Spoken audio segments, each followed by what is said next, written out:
That's hilarious. What'd you get? No. Iced chai latte with 2 shots of espresso. Okay, cool. So dirty chai. Yeah, I'm not too adventurous with coffee drinks. I stick to a chai or a black coffee. Mm-hmm. That's all I drink. Yeah. So I would do the nitro cold brew as well. But I'm pretty basic with it. Yeah. Me too. I don't need options. No, I drink coffee. Yeah, I got my stuff. Yeah, that's all I need. and then, like I said, I got the old fashioned donut. I'm good. Yeah. Yeah. Well, that chai, so we do all the tea importing too, and we can whatever talk about that if you want. But if you see like I grabbed a bag of the tea before. Okay. Is that third party or is that your? No, that's our tea. Okay. And that's our Flux tea brand, and that's basically our son did everything on that. He sources all the tea, he designed all the packaging, he does all the social media for that brand, and we sell it in all of our cafes, and he's got a handful of wholesale accounts for that too. Yeah. But he literally hand mixes all that, him and his wife, so that chai is he's cracking got a personal touch on it. Oh man, everything. Yeah. It tastes so much different. And it does. So like, this is probably a dirty word, but we have a Big B right next to us where we live. And so if we're in a rush or whatever, that's what we're getting. Yeah. And it's just, there's a big difference, very big difference that I can tell. I think we've got a Big B's like right down the road from pretty much every one of our locations. So, or a Starbucks. So, yeah. But the Starbucks chais suck. So some of you may already know this, but coffee has a really big impact on a lot of people's lives. So I thought it would be fitting to have my good friends, Alison and Chuck Scates, owners of the Fluid Coffee Bars in Northwest Indiana. There's a handful of locations here, and I just got to say it, it's the best coffee shops in Northwest Indiana, in my opinion. But I love the Fluid Coffee Bars, and Alison and Chuck have done a fantastic job of maintaining a really, really good organization, a tight ship ran, and just the product that you get there is just outstanding. It's like, there's no other coffee joint that is matched, in my opinion, when it comes to the quality of the product they put out. And they put a heavy focus into that. And we do talk about that quite a bit today on the episode with them. They both jointly run the Fluid Coffee Bars. They started it together. So we talk about that journey on how they started the coffee shops and moving it into the direction that it is and the scale that it's become. But it has become a staple in Northwest Indiana, right outside Chicago, and they have plans of expanding as well. They're just awesome people, sweet, down to earth, and it was just a fun episode to have with them. One of the main things that I kind of took away from this episode with them was how they involve their family inside of their organization. They have a couple of kids, and they're little older kids, and they work within the organization, and they do a really good job on it. Supposedly, they are the ones who are like roasting the coffee beans and that sort of thing. I don't know what the whole process is. They explained it, but they are involved in that. And then they also work on and very much heavily invest into the team members that they have on their squad, because, let's be real. Like, if you walk into a shop and you have a bad experience with the person at the front desk, you're not saying, oh, this was Alison and Chuck's fault. You're saying it's Fluid's fault as a whole. And I personally have never had a bad experience in their shops in any way, shape, or form. Nothing but good experiences. And their Google reviews, prove that as well. But that's because they invest heavily into their team members. And they do talk about how they're also investing into the community and that sort of thing. And I do believe that what they have built has impacted a whole lot of lives. I have personally made $1 million deal inside of a Fluid Coffee Bar. So that's a big shout out to them. I'm sorry, I'm not going to write a check for that. However, I did have a meeting inside of a Fluid Coffee Bar that did generate that.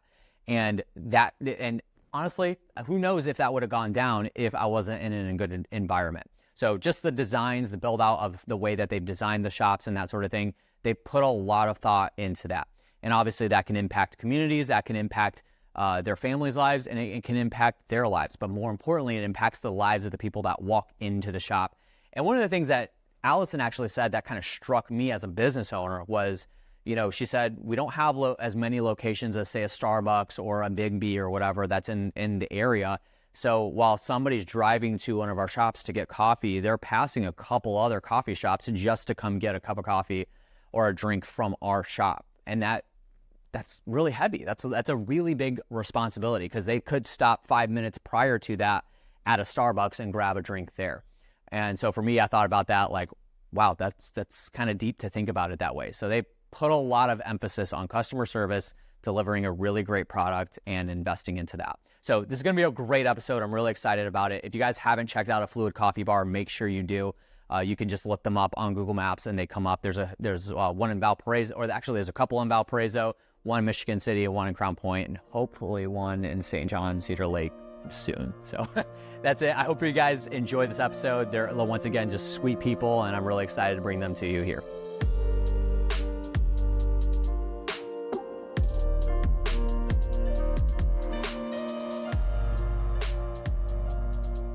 Welcome back to the Impact Network. I'm Josh Culler, your host, and I'm super excited today because I have some very special guests on the show. We've got Chuck and Alison Scates on the show, owners of the Fluid Coffee Bars out here in Northwest Indiana. I have a bone to pick with you guys, though.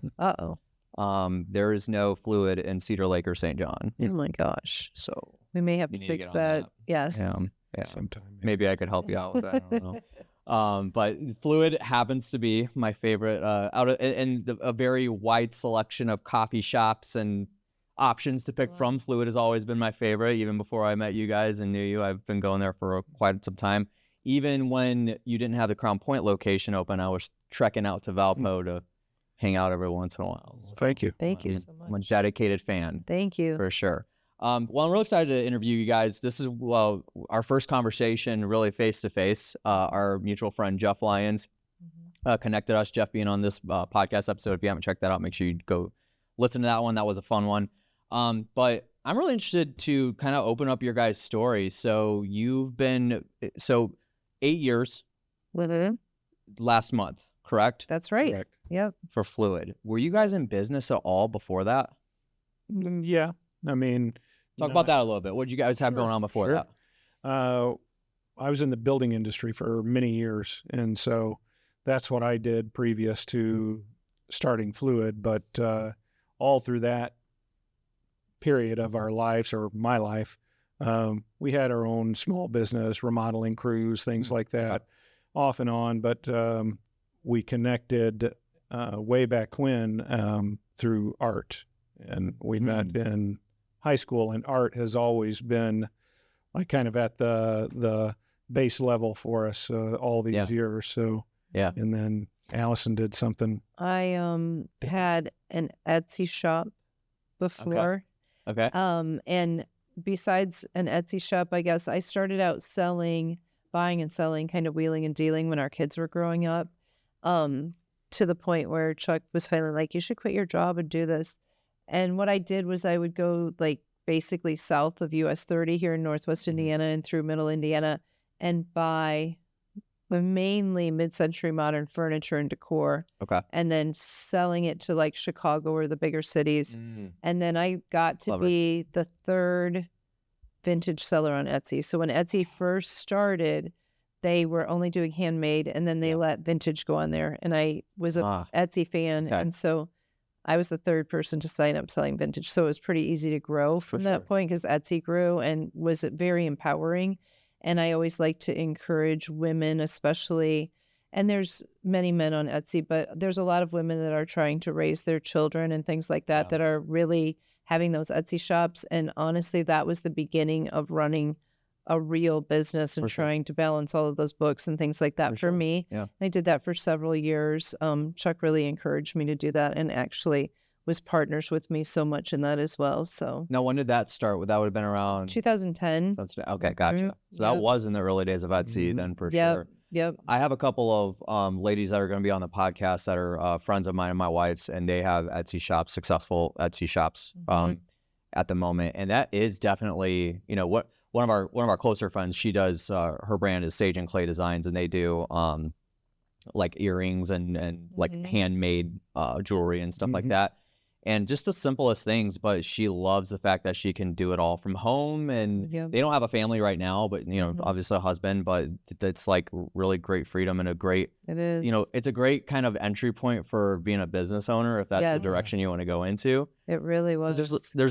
And realistically speaking, in comparison to where we're at now, it's low risk, right? So you can just kind of hop in and just do your thing. And like you had started off, it was a passion of yours, Right. and then you turned it into a business, right? So I feel like this is a really good kind of direction to go into. Then we speed up to Fluid getting going. So location number 1 is in Valpo, downtown. Downtown Valpo, yeah. Talk about that story. What got you guys into coffee? Well, first of all, that's a long story. Is it? Okay. Yeah. But when we were young 20s, right before we had our first child, Ethan, who also works for us, we were into coffee, and this is the era of before Friends and Fraser. It was the era of the coffee house, and there was only one Starbucks that had come to town in Chicago. We lived in Chicago at the time. And then we had moved to the mountains of Tennessee, Knoxville, Tennessee. Yeah, okay. And we got hooked on coffee houses down there. And we're like, there's a lot we should over there. do that. I visit that pretty often. Yeah. And so we moved back up here, and we were in the processes of trying to figure out how at 22, 23 years old we could open up a coffee shop, and so we looked at a little house actually right on US 30 in Maryville. We grew up in Maryville, and we were way in over our heads when it came to town meetings and things like that. They basically are just like, oh, nice children. Yeah, good for you. Good for you, little guy. Okay, let the adults talk. Right. So anyway, we kind of gave up on it at that time, but it always kind of turned in the back of our heads. And so kids get older, fast forward, many years, and Allison's doing the Etsy thing. I'm kind of helping support her. I'm the grunt. I'm packaging and bundling things, and she got to the point to where she's sending furniture overseas, and I'm palletizing it and all this stuff. And I'm like, we should really do something together. And we started talking, and like, let's do coffee. And she's like, all right, you got to quit your job. And I'm like, I don't know about that, but I did. She made me quit my job, and that was the best thing that we could have done. Yeah, for sure. How's it been? So my wife works in my business with me. We're not partners. She's one of our social media managers. So I'm not directly her boss. Yeah. We discovered early on that was not going to be useful for our relationship. But you guys seem like, just obviously social media is one thing, but I have truthfully seen you guys in action in the shops at some points, just kind of watching. I observe. I just like lessons learned type things, and you guys seem like you interact well and you're able to build things. Obviously there's road bumps for everything, but have you guys been able to kind of trek through the relationship part of owning a business together? Yeah. Has that been a struggle? And it's the thing that where are we going with that? Spend the most time on is our relationship and our relationship with our children. And so we have our son and our daughter who work for us, and then our son's wife works for us, and then our daughter's girlfriend family works business. For us. It's a real family business. And truly in our week, that's what we spend the most time on, is our relationship with each other and our relationship with our kids. And it's taken, it's just huge growth mindset thing. We've been married 32 years. I'm really lucky that he and I like the same things. Like, so we can truly be best friends. Like, we like, trend forecasting, architecture, art, any design, like everything like that. We love fashion, everything. This kind of a lot of the same interests. So we get along really well as friends.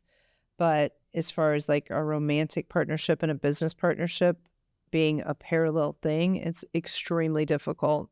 It's the hardest thing I've ever done in my life. Because we're both extremely driven. We both were used to being like alphas in our fields alone. And so to come together and still like be able to have that romantic relationship, it's really a lot of work, but we are so dedicated. I'm so lucky. That's what I told him yesterday, because when we were coming home from Michigan, I feel just so lucky that he's just always all in and willing to continue to do the work to have a good relationship. So I was gonna say, just from observation wise, I feel like committed is one word that I would look at you guys as, just from seeing from afar without knowing you deeply, is like you guys seem like you're committed to this, and that like there's never quit mentality. Is that something that you guys kind of push towards and think about a lot? For sure. Not just the relationship, but even just running the business and running your life. Oh, everything. You know, I mean, we're very high energy people usually, and so we don't give up on anything, and which also is a problem. Like Alison said, we both kind of, you know, have our own, you know, ideas, and I always say we get backed into our own corners, you know, but we work it out, you know, and in the end, I mean, I feel like this is, you know, it's the best overall experience to be able to run a business with your wife, your best friend, and then have your, you know, kids working for you who are also huge contributors to the business as well, you know. So it's a pretty well-rounded life, for sure. Of course. Yeah, I run a family business as well. So like I said, my wife works for me, my sister works for me, my sister-in-law works for me. Wow. And the guy who owns this studio, Gary Harper, he is big nationwide, some of the biggest influencers in the world he works with, and biggest real estate investors in the world. They do business systems and processes and stuff like that, but he has a full-on family business too. One of the things I learned early on from him was communication is the key for everything when you're not just even family. Like if you have a close friend working for you, because he's got some people that he grew up with, and that, you know, they're either distant cousins or they're just close friends with them, and communication is a huge part, probably the number one thing that has to happen. Yes. You guys agree with that? Oh yeah. She's been teaching me this for, you know, the last 8 years. Yeah. Communicate. Well, I think that just everyone being committed to emotional intelligence is the only way to go. Like if you have a family member or a friend that's not committed to emotional intelligence and not committed to growth, then it's not going to work. Yeah. Period. Like no matter how much you're committed to proper communication, if somebody that you're working with isn't, it won't work. So everybody talks about IQ. Yeah. I love talking about EQ. Yeah. That is so vital. Right. It really makes all of the difference in the world. And, you know, you've caught us like being good, but the other day we were in Meyer in Michigan City picking up stuff before one of our events. And this lady came up to me and she's like, "Oh, I just heard you talk at this event and I just wanted to say hi." And I had never seen her before. And I looked at Chuck, I go, "Look, like we could have been like arguing in the grocery store right now. There's like you could have been a bad example. Here, and like she had seen, you know, but because we'll get into these heated conversations and stuff like that. And like, I just think like, you know, who knows who's watching us, but we do. We'll talk in the grocery store, like back and forth. So, you know, there's that side of us too, just so you know. It's a lot of pressure. Yeah. I mean, and me and so I don't know if you guys have ever taken like any kind of personality test or anything like that. I'm a maverick. So a maverick is somebody probably similar to your guys' personality. That's just a driver that, and I'm a little bit more on the patient side. A lot of business owners, so my business is 100% B2B, and a lot of people I work with, maverick personalities are just like never taking their foot off the pedal type person. Yeah. Sometimes that can be a really like pain in the butt. My wife is kind of like a slower pace, and she's got a little bit of maverick in her. She's a different type of personality. Can't remember exactly what it is, but we can butt heads often. We're both hard-headed and that sort of thing. But I always think back like communication. Talk it out. Just never stop talking about it, regardless of what you get into. Right. It's so true. And again, that goes not just, you know, relationship in terms of like family. It's like any relationship you want to give effort to. But yeah, I mean, this is all great conversation. I think the next thing I kind of want to dig into with you guys is like so vision is something, obviously, like when you start a business, you have a reason for doing it. Now, sometimes a lot of people that I deal with, they were working corporate job, they wanted a way out, so they started investing in real estate. That's my world. That's a typical story, right? For you guys, it sounded like it kind of just like in a way happened. Was there a reason, and have you developed any sort of like mission or thing that you actually want to accomplish for the business that you guys have now? I can say the mission statement, Okay, go basically, and then you can say your reasoning if you want. Okay. We have a 3-part mission statement. I think Chuck really wanted to leave his job, and like he said, that I did kind of really encourage him Encourage, yeah. strongly Pushed him over the edge to do to it. quit his job, but Yeah. just for our future. And he has a lot of ideas about legacy that he's brought to the table and really driven us in that way. But our mission statement for Fluid is 3 parts, which is there's 3 branches. The first one is a branch to create a place for our family to create. Awesome. And for us to create. Like, we're both really into creating. And so that's the first branch of Fluid, is to give us a space to be creative. And that can be anything from an interior design of a shop, like a sticker, to a drink recipe, to our social media, to just creative ways to manage people. And like, it gives us something to do. I was gonna ask, you guys designed the Everything. yeah. It's all like, we do I can see it everything now. just, I see it you now. know, and so it's just our passion, and it gives our kids a place to design too. Both of our kids are very, very into design. And so it gives our family something to like chew on and to work on. For sure. There's a Marcus Aurelius quote that goes something like, even the birds and the ants wake up and they have something to do. You know, why shouldn't we have that, do our work as well? So it gives our family a space to do that, and ourselves a space to do that. The second branch is to give a work environment to everyone that's a healthy work environment, especially people usually in their 20s, but we have people of all ages working for us that maybe are not fitting in with societal norms exactly, maybe a little bit counterculture people, where we want to create a space for them to have a healthy work environment and a place to thrive. We saw there was a need for sure, where there are a lot of people that age not going to college and also not really equipped for blue collar jobs. And coffee can be a deep passion. It could be a real skill. There's a bottomless pit of information about coffee. It's the second largest commodity traded after oil. There's a lot of things to sink your teeth in with coffee. So it gives our crew a space and a purpose that's bigger than themselves. And then third is we really wanted to give back to our community. I was born in Hammond. And I was born in Hammond. Yeah. St. Margaret's. Yep. And I grew up in Maryville, and Chuck moved here when he was young and grew up in Maryville. We met in Maryville High School. We have moved around for sure, but there's something about Northwest Indiana. It's the hardworking city, like feeling of Chicago here, coupled with a Midwestern smile and kindness that, and it's a melting pot. We grew up with people of all races and all languages, and I love it. And so to give back to this community something that would be a third space, you know, for people in between work and home, or school and home, where they feel comfortable, that's a little bit on that cutting edge alternative place for people that are like-minded. That's our mission statement. That's incredible. I have personally never had a bad experience with any of your team members. And I mean, I probably go to Fluid twice a week. Oh my gosh, thank you. Yeah, maybe about that. Again, if you had one in Cedar Lake or St. John, it might be daily, but at least the Crown Point one, I go there a couple times a week. It's right around the corner from my parents' house. But I mean, the fact that you have those mission statements, you'd be shocked at, you know, I probably know a good 500 business owners, and there's a very, very small percentage that could look at their mission statement and say it right back to you when they're asked on demand. And it didn't sound like that any of that was memorized. It was just like, you guys think about that a lot, is what it seems like that comes down to.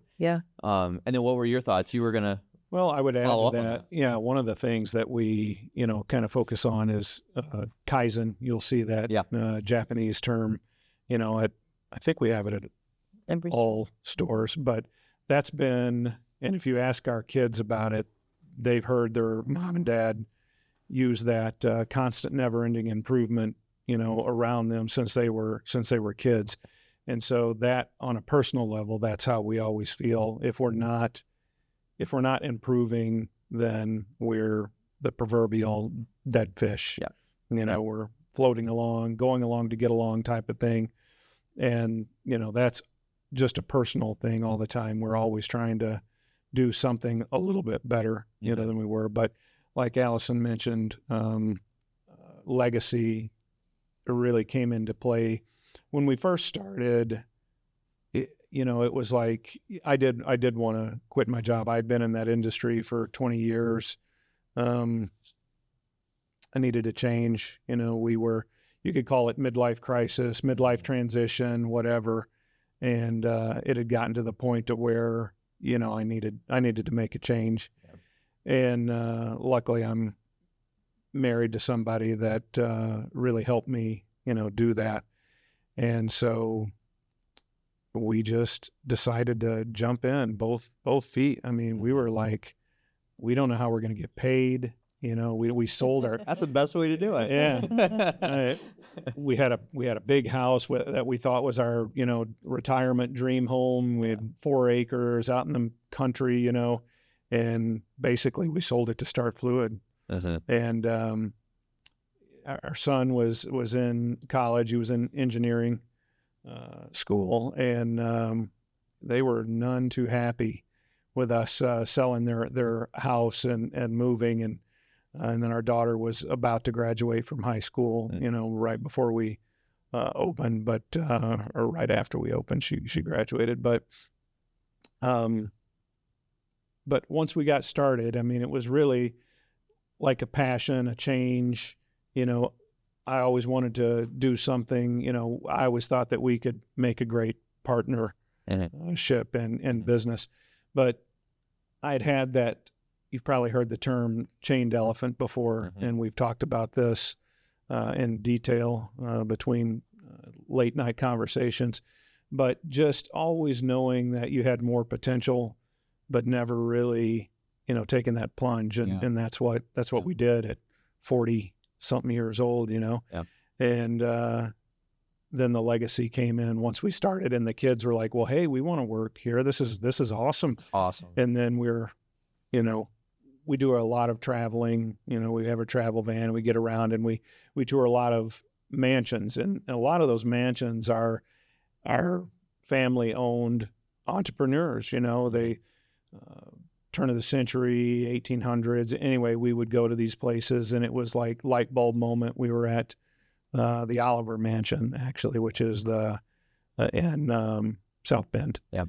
And it was like, yeah, I want a legacy. I want to be able to provide something for my family and provide it for them to carry on to, the next generation, which is coming up quick. Yeah, for sure. When we talk about, so obviously the point of the show is to highlight people that are making an impact, using their life for good in some way, shape, or form. When I think of impact, the first word that follows it for me is legacy. I think that legacy is something that, it's kind of tossed around a lot, like, what legacy are you leaving? But people kind of truly don't know what it means. But I think the reason for that is because they don't know exactly what it means for them. And I think legacy is a very personalized word to use for somebody, because the legacy that I have is not going to be the same that you guys have. Right. And I think, obviously legacy in a nutshell means it's something that lives on past you, right? So it's when we're in the ground and we are no longer alive, we're no longer breathing, is that the end of it for us, or is it living on beyond us? And obviously a business is one way to do that, but developing your children's another big piece of it. It sounds like you guys have great relationships with your kids, and obviously that's a huge part of it. And impact to me is like, it makes ripples. So you guys may have planted a seed 8 years ago to build this business, and for yourself, obviously, and to make sure that you guys had some freedom and you really wanted to do it as a passion. But then you start to develop and you realize how big this actually can impact, like you said, in your mission, my communities, or the people that work for us, our family. And again, you would be shocked at how many business owners don't think about it that deep. And a lot of times, there's the whole statistic about how many businesses fail within the first year or 5 years. A lot of times I find the businesses that do fail, and again, the guy who owns this studio will probably tell you more detail than I am, because he's seen it all, is, I think that people just don't think about what's ahead of me. They're just so focused on doing what they want to right now and not thinking further down the road, which is, obviously you get to that point at some point. You guys probably didn't think about that, the first month or so. You were worried about getting money. Yeah, for sure. No, that was a really good, kind of conversation to have. I love talking about the whole family side of things, but then also what you're doing in the communities. So obviously, very Northwest Indiana based organization. Mm-hmm. What's next for you guys? I know. So you got 2 in Valpo, is that right? 1 in Crown Point, and then 1 in Michigan City. Am I missing one? We have 1 in the Ivy Tech in Valpo, which is okay. small. It's a neat little shop. spot, and then we just opened 1 in Chesterton 6 weeks ago. Yeah, I think. I did see that. Yep. Cool. So that's our 6th store. So we have a big goal of local to global. And so right now we really are cafe focused. We try to be. It's hard to continuously be cafe focused, but since we keep opening them, it's now somebody that's not super into like restaurant engineering. What does cafe focus mean? Well, what I mean by that is that we do a lot of wholesale. Okay. And then we do a lot of creating outside of the cafes. So say like I run all of the social media, our son does our website. There's a lot of things that Chuck does in the industry as far as outside of buying equipment, of working with the SCA, which is the Specialty Coffee Association. We work with farmers, we work with importers. Like there's a lot outside. Wow. And so inside of the cafes is the only place that there's income. Yeah. Okay. Okay. And as a creative family, we tend to, I'm constantly herding everybody back to like, but we need to make sure that this is excellent in the store. And it is a lot of that, just herding everybody back to that. However, we have a lot of local collabs we do.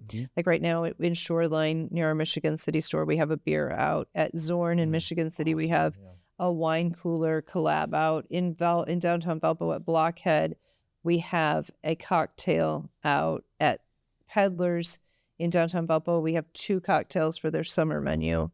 We have a cocktail out at Rolling Stone Bakery right now. We supply Maple and Bacon in Aberdeen with all of their coffee. Goblin and the Grocer in Michigan City. We have a lot of partnerships. We also, there's probably more collabs out there right now but we are constantly rotating collaborations, and then we supply local restaurants and that with coffee. So that's all going on, and that's all very local. We have started to transition into trying to make an impact in the specialty coffee world in the nation here in the U.S. So we were just lucky enough to have the SCA show, which is a big specialty coffee association show, the largest, which is a international show that's been in Berlin and was in Portland last year that we were lucky to go to, but it was in Chicago this year. So it was a blast. Like we were able to take 5 of us because we didn't have to pay for airfare. So it's like, we're just driving there. So that was really cool. And Chuck and our son were able to pour coffee for these crowds. The tickets to go to the show were like $175 for a day. And then you could buy, it was a big honor that they were able to do that. And we were able to be with our peers from all over the country. Yeah. And then when they were pouring a Colombian, which Chuck had picked out, and our daughter and her girlfriend are the roasters, and they had picked out, and it was a very special moment. They didn't realize that the farmer from that farm in Colombia was going to be there. And he walked up to meet them and to taste the coffee. Yeah. And so that's a huge... What was that like? Exciting. You got to imagine, this is a packed out show, and Ethan and I are just behind a booth, and we're just cranking out pour overs as quickly as we can do them. And people are coming up, and it's mostly peers. Yeah. And so these are people that, you're not, giving them something that they don't know about, you know. And so he just kind of walks up and just casually says, "That's my coffee." And I'm like, "That what?" And he's like, "You're serving my coffee." And then his Andres is his name, and he had flown here from Colombia, and he had his father with him. He had an entourage. There was probably 5 or 6 of them. Wow. And Andres was his son back in Colombia was the coffee roaster. He had brought some more samples with him. Wow. But just to, you know, that's a big part of what specialty coffee is we get to meet the farmer, shake hands. Sure. You know, now he's invited us to come visit him. Yeah. You know, we're watching videos and we're talking shop and, you know, all this and that. And it's really exciting. And then I also got to meet one of our other farmers who was from Costa Rica. So we import coffee. I guess I'll back that up a little bit. So we're coffee roasters. And so in our Michigan City cafe, half of that, excuse me, is our coffee roastery.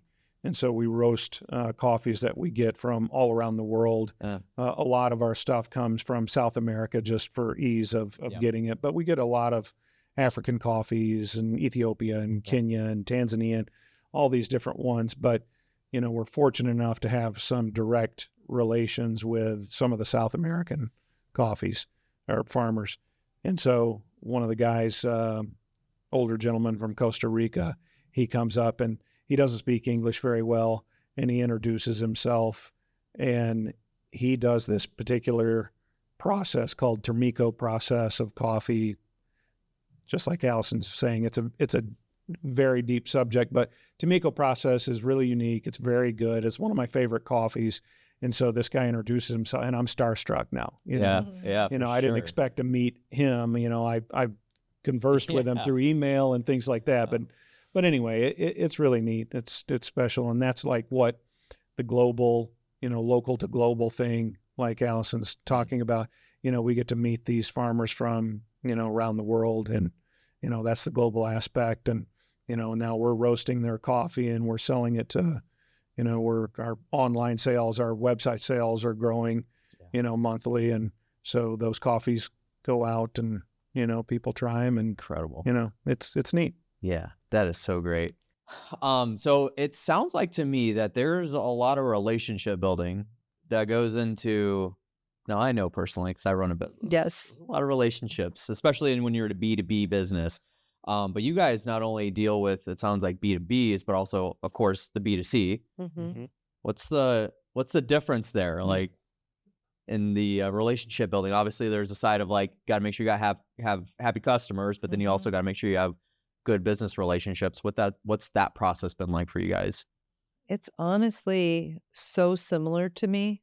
So many of our regular customers just get that small business vibe and mentality. So we have so many customers in the cafe that are other small business owners and that are wanting to support like the mom and pop, the little guy, you know.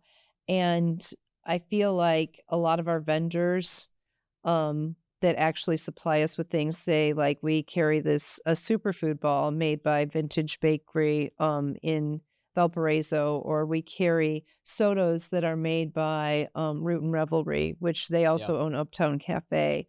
So these relationships with people like that, they're our vendors. They may also be our customer. They may own, you know, Goblin and the Grocer or Maple and Bacon or Peddler's Pizza.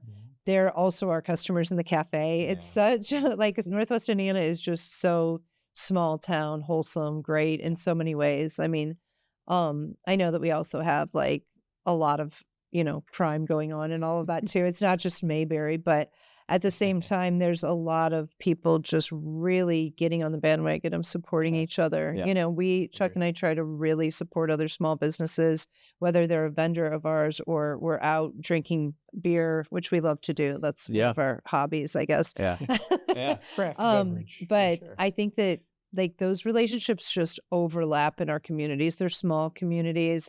We see the same people buying a cup of coffee from us that we may be going and buying a beer from them. It's really true, and it's pretty cool. So that's how I see it.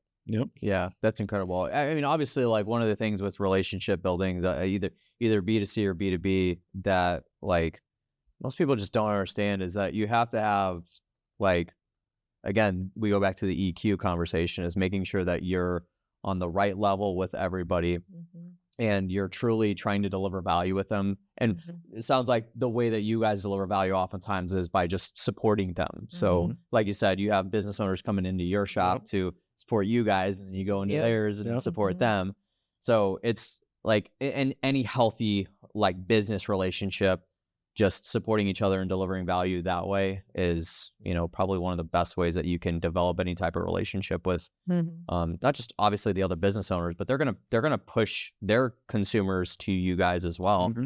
And then obviously, of course, now it's on you guys to deliver the product, deliver the service, make sure that, you know, your customers are happy once they walk through the door. So is that, again, like I said, I've never walked into a Flute and had a bad experience, truthfully speaking. so good. Never. That's great. And you guys have glowing reviews on every single one of your you know, listings for every shop. Is that something you guys put a heavy focus into? That's Heavy. what I What's just that left. like? I was literally, I mean, I was literally Especially leaving a dealing message that Adam was listening to. Like, well, we were just sitting here just before this started because, and my biggest thing to everyone in the company is like, have empathy. And I tell them all of the time, like, if you're on that station one where you're the face of Fluid, you should have empathy for everyone that walks in the door, because first and foremost, they passed 6 Starbucks to get here. And like, it may be 90 degrees, you know, it may be where they've only followed us on social media for a long time and never stepped foot into the door. Put yourself in their shoes. Like, think about the gas station coffee that they didn't get because they were coming to spend the money here. Think about them circling the block to find a parking space in our downtown locations.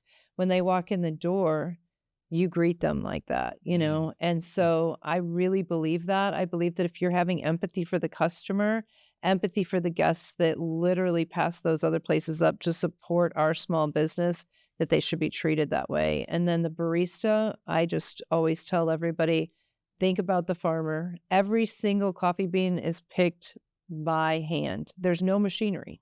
It's not like going out there and getting corn. Like, every single bean is picked by hand, and then the cherry is taken off. If you think of that farmer waiting for 7 years for that plant, if you think of the hands it touched in shipping, the hands that roasted it, which is our daughter and her girlfriend who roasted 30,000 pounds last year. And then it gets to you, you open the bag, you put it in the hopper, honor that coffee, honor all of those people that got it to you. And you're the last hands that get to see the customer smile. You really are. Like, the barista gets to see the smile that the farmer didn't necessarily get to see and the roaster didn't necessarily get to see. And so that's all you need to do to train, you know, and that's how I train everybody. And then they have huge eyes wide open, mouth is dropped because of all the pressure that they feel at that point. Right. Don't ever spill a bean. Yeah. That's incredible. I've never even, that is crazy to think about. Just the amount of people that are in the process, the amount of effort that's in the process all the way through for just I think it's a 16 ounce, just a 16 ounce cup of, well, I got a chai, but cup of coffee, you know, like it's, that is a lot of pressure. But like, when you're dealing with people that are working with you guys, obviously one of your missions is to give them a healthy place to work, somewhere where they feel accepted, somewhere that they can grow. So I've heard you guys talk about, you use the word Kaizen, like that's, you know, we run Kaizen events in our business where it's, you know, growth, basically. It's just like expansion and growth and that sort of thing. Do you guys highly encourage your team members towards growth? Is there like anything that you help along with that, like providing resources? Like, what do you guys do for that to grow your team? Yeah. I mean, we always encourage them to do their best, you know? And so that's the one thing. A lot of these kids are coming to us. Well, like Alison said, you know, they may be kids that have slipped through the cracks. They may be kids that, you know, weren't college bound. There may be, you know, a lot of them have, you know, problems at home and things like that. And so we just try to encourage them, you know, to do their best at everything that they do. I mean, that's what my father taught me growing up. It doesn't matter if you're sweeping a floor, Yep. or, doing brain surgery. You really should, do the best that you can do at any given time. And that's kind of been the mindset of everything. And we teach them, we have acronyms for everything too, so they get to learn a lot of that. They get to learn a lot of philosophy from us. Yeah. They get a lot of quotes. And we have an unbelievable amount of communication in our chats. But one of the big acronyms that we use is PEC, PEC, which is product, environment, and customer service. Yeah.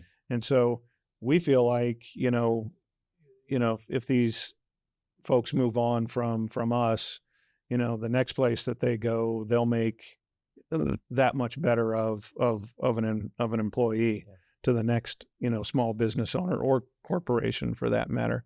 And so we really try to teach them life skills, on top of coffee knowledge. Yeah, of course. You guys, so obviously like coffee is one thing. I mean, that's a great point to make. But then the customer service side of it, the growth side of it is another thing. So like typically for me, when I'm bringing a team member on, I'm looking at their cognitive score, like what's their ability to grow and learn during the process of working with us. Because if you're somebody that's not going to have any interest in growing in my organization, then it's just not going to work out, because then you're going to get drowned out with everybody else around you trying to grow and that sort of thing. Then you have the actual like the skills, so now they got to make coffee. Yeah. Is there like either one of those that you guys look at first if you're bringing a new team member on, or is it kind of like you guys have it figured out where it's just second nature, you could see it? Well, we've gone to where we interview absolutely everyone ourselves. Good. And that was something that we probably in 2022, when we were at like the 5-6 year mark, we stopped interviewing everyone ourselves, and that really did change the dynamic of our team. And so we've gone back to making the effort to hire everyone ourselves, which there's a lot of people to hire in the nature of our business. People usually stay in the service industry. An average of like 4 weeks is really like how, because the turnover is so high. Wow. And people start and stop and they can go down the street and all of that stuff. So retention is a big thing for us. But no matter what, we do have a lot of people going away from college and coming back from college, and people do leave and go to other jobs and then they want to come back. And so, but yeah, I mean, we look for people that have a growth mindset. And I was telling one of my leaders today, she's really awesome, and she's been with me many, many years. And she was saying like, well, what if we wouldn't have done that 4 years ago? And I told her the hardest part of a growth mindset, which I truly believe and I try to teach everyone, is that you can see that you did make a mistake, that you can have that personal accountability. Otherwise, you can't have a growth mindset. Yeah. Like it's just fake. If it's like, oh, it's just positive, oh, I'm just growing, you're not going to grow. You have to say, oh, if we did it differently then, we may be here now, and let's analyze that, and let's admit what we did wrong, and let's see where we can improve. And to sit with that and to actually think like, oh, I did that wrong, and to be able to think about it for a night or two and then think, okay, I've got this. I know I did that wrong. I can do better next time. That's growth mindset. And looking at the accountability of people is probably my number one thing. Yeah. Can you be accountable? For sure. Because if you can be, then you can grow. Yeah, of course. One of the hardest things, and me as a leader in my organization, that you guys definitely experience, because you have people that are facing, like most of my team members, they never talk to my clients. They're doing the skills. But you guys have people that are actually facing customers, that sort of thing. For me, when I'm in the leadership role, one of the hardest things that I go through is holding people accountable, but on the flip side, pushing them to like encourage them like to make mistakes and to, grow and try things. But then when they do make a mistake, it's like, you messed up, but like, what do we learn from that? Right, And, especially if it affected directly affected the product or the client or whatever it is. It's hard to balance between holding them accountable and not flipping my shit with them, right? Like it's one of the you know, burden's probably not a good word to say, but like it's one of those things that we have to really look after when we're, you know, running an organization as a leader. And, you know, accountability is a big part of a person for sure. I always say no regrets, only lessons. No regrets, only lessons. Like, so the mistakes are just a lesson, you know? Yeah. As long as we're learning from them, that's the most important thing. So we are getting to the end of our time. Wow, that was fast. It was fast. I get that reaction every time. I'm always like, oh man, can I have like 20 more minutes? But I want to be able to wrap it up with just a couple quick thoughts. So obviously, you know, we go through ups and downs in business. Oh It yeah. happens. So you know, no matter what business you're in, no matter what you're doing in your life, you're always going to have the downs. What are some downs, or maybe one down that you guys have had that you've really came out and impacted your life, set you on a trajectory that you're like, that sucked while I was going through it, but I'm glad it happened? What's something you guys could talk about?